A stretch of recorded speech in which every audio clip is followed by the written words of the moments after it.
buenos días, Antonio. Muy buenos días a todo el auditorio de Radio WAP y de Radio M12 que nos hacen favor de escucharnos sábado con sábado. El día de hoy yo quiero hablar de la reforma judicial. El pasado domingo se iniciaron ya las campañas para que se vote por las y los candidatos que son aspirantes a ocupar un escaño en el Poder Judicial, ya sea como juez de distrito, como magistrado o como ministro de la Suprema Corte de Justicia de la Nación. Y bien, es muy importante y es paradigmática este ejercicio que se va a hacer el próximo 1 de julio, toda vez que a nivel mundial no se ha hecho esto. Tenemos un ejemplo en Bolivia donde se ha votado ya por algunos integrantes del Poder Judicial, pero no en sus 3 niveles o en sus 3 escaños que existen. Entonces, bueno, esto nos está poniendo en la picota a nivel mundial como un experimento que esperemos pueda resultar mejor que la época neoliberal, en la cual se atropellaron los derechos sociales, los derechos humanos de todos los mexicanos. Bien, para su servidor, la reforma judicial que fue publicada el 15 de septiembre del año pasado en el Diario Oficial de la Federación obedece a 3 cosas. 1. El fin de la época neoliberal. 2. Evitar un golpe de Estado blando a través de un lawfare. Y 3. La podredumbre que ya está haciendo que se eche a perder este Poder Judicial Federal. Vamos a ir abarcando uno por uno, tratando de dar la mejor explicación de una manera sencilla y también práctica. No es fácil, toda vez que de esto se han escrito miles de páginas, se han hecho miles de podcasts, miles de entrevistas, y bueno, pues vamos a tratar de dar nuestro mejor esfuerzo. ¿Por qué nos referimos que la época neoliberal tiene que ver con el fin de esta Suprema Corte de Justicia? Para empezar, tenemos que tener claro que esta actual Suprema Corte de Justicia, la cual está llegando a su fin, que en agosto va a ser sustituida por los que sean votados en el mes de junio, tuvo su inicio en el periodo de Ernesto Zedillo Ponce de León, que es donde principalmente penetró el neoliberalismo de una manera mucho mayor y más profunda que con Salinas o con Miguel de la Madrid. Con Zedillo se dio un cambio prácticamente al Estado mexicano, entre ellos la Suprema Corte de Justicia.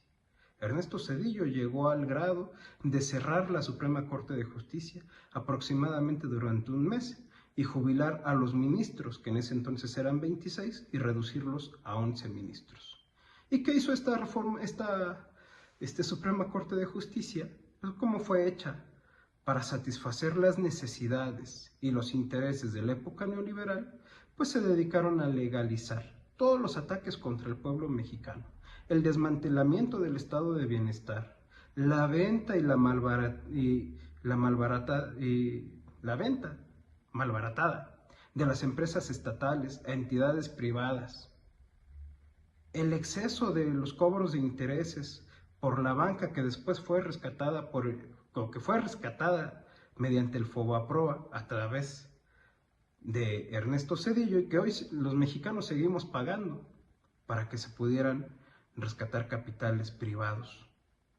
El despojo que vivieron miles de campesinos de sus tierras para que se asentara industria internacional y para que se hicieran grandes proyectos inmobiliarios. Les quitaron también el agua, les quitaron las mejores tierras para dárselas al gran capital extranjero.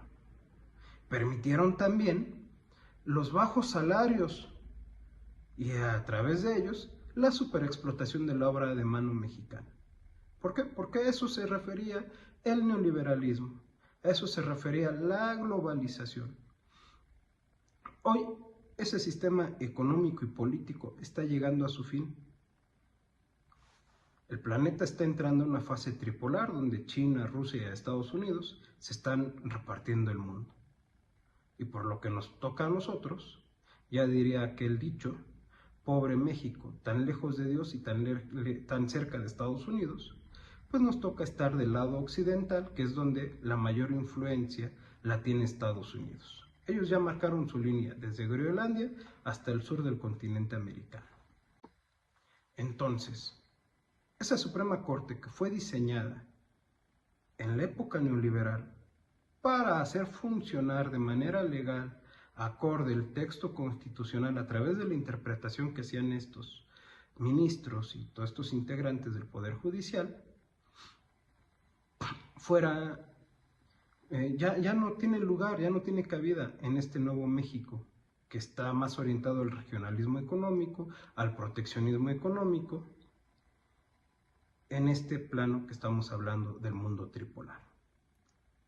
La otra cuestión, el otro punto es evitar un lawfare, evitar un golpe de Estado blando. Ya le pasó a Dilma Rousseff, a Lula da Silva, allá en Brasil, ya le pasó a Evo Morales recientemente en Bolivia, donde agencias extranjeras, principalmente estadounidenses, y hay muchas voces, muchos medios de comunicación e intelectuales que señalan a USAID de ser la artífice de este manual del lawfare para quitar a los mandatarios, a los presidentes que fueron electos mediante la votación de esos países, inventándoles algún delito, destituirlos de la presidencia y poner un sustituto que sea afín a los intereses y las necesidades de los propios Estados Unidos y de la oligarquía y la gran burguesía de sus propios países.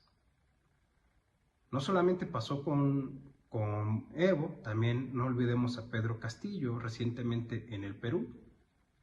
Y bueno, esta persecución que se ha dado con distintos presidentes que se oponen a los propios Estados Unidos. Entonces, eso es lo que el régimen de Morena y de la 4T actualmente están tratando de evitar con esta reforma. ¿Por qué? Porque es muy susceptible que los ministros actuales, que ya vimos que ellos dicen que son los garantes de la Constitución, los guardianes de la Constitución, los que interpretan en mayor beneficio de la población, son de los primeros que violan esta Constitución.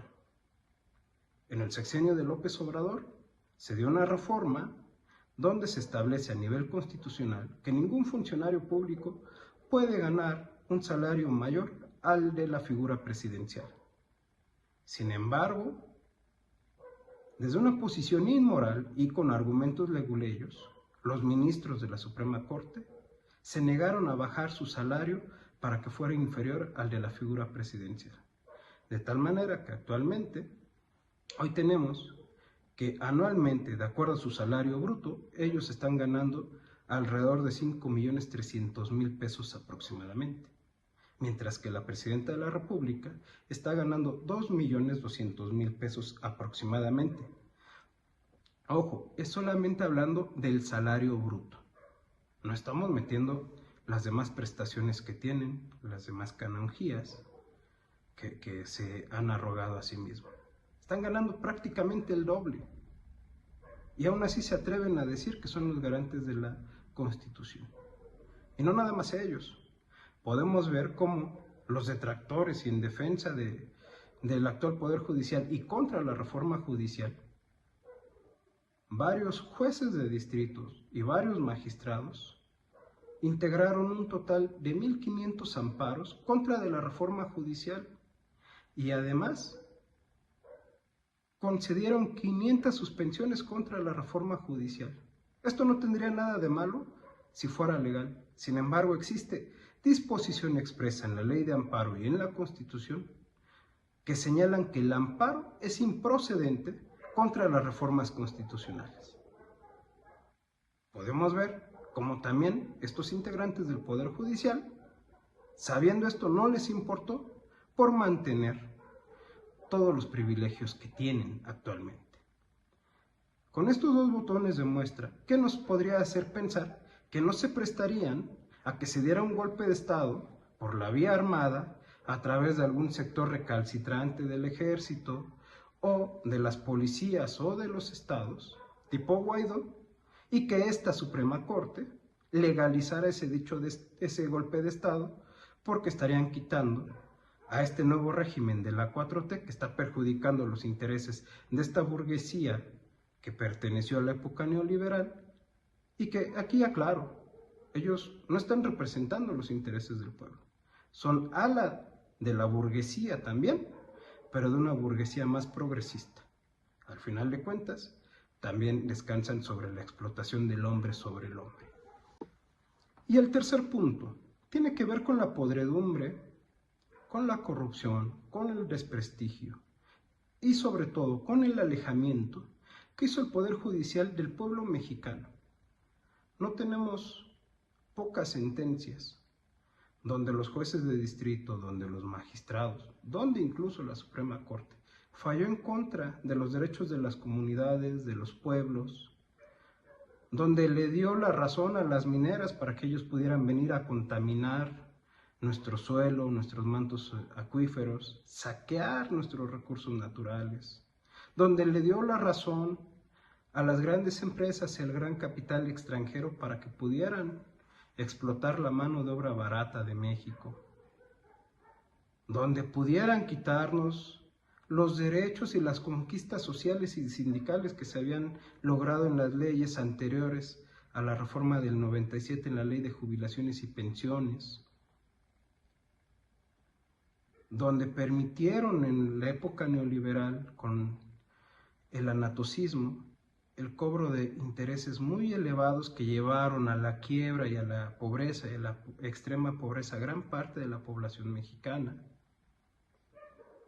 donde se han confabulado con grandes redes criminales, y hace rato decía, le devolvieron el dinero que tenía congelado a la esposa de García Luna, pese a que fue encontrado los nexos que tenían con el crimen organizado, legalizaron la guerra sucia. Podemos ver cuántos detenidos hay que fueron encontrados culpables por haber torturado, haber asesinado o haber encarcelado indebidamente a los disidentes políticos que luchaban por defender a sus pueblos. Se alejaron de todo ello y bueno, un resultado de ello es la investigación que hizo Claudio X González con Mexicanos contra la Corrupción, que le intitularon La Sagrada Familia del Poder Judicial. ¿Por qué? Por esta gran red de nepotismo que existe al interior del Poder Judicial. Es más, se llegó al grado de que bajo el pretexto de la carrera judicial se tenía que hacer un examen nacional para los aspirantes a ser jueces de distrito, y las respuestas de ese examen eran vendidas al mejor postor, 2, 3 millones, en algunos casos a 10 millones de pesos, donde también muchos elementos del Poder Judicial, la mayoría, que no tienen cargos de poder como jueces, magistrados y ministros, por más ganas que le echaban, nunca pudieron acceder a crecer laboralmente a través de esta carrera judicial. Es más, seguramente en el mundo laboral de los abogados litigantes, conocemos a muchas personas que trabajan en el Poder Judicial y nos consta que están desde las 8 de la mañana hasta las 10 de la noche trabajando. Ellos no forman parte de esta burocracia dorada que llevaron a la podredumbre al Poder Judicial. Tenemos que hacer esta distinción. Actualmente el Poder Judicial está conformado por un universo de 54,000 trabajadores, funcionarios públicos. Sin embargo, es un universo de 6,000 trabajadores, máximo 7,000, los que tienen escoltas, tienen casa, tienen dietas, les pagan bonos cada 3 meses y sus salarios están arriba de los 150,000 pesos. 6,000, 7,000. Los otros 48,000 viven prácticamente en explotación laboral. Eso también tenemos que distinguir. Y ojalá que esta reforma también aligere la carga de trabajo que tienen todos estos miles de funcionarios. No debemos de generalizar, no todos son malos ni buenos. Sin embargo, son las circunstancias que existen.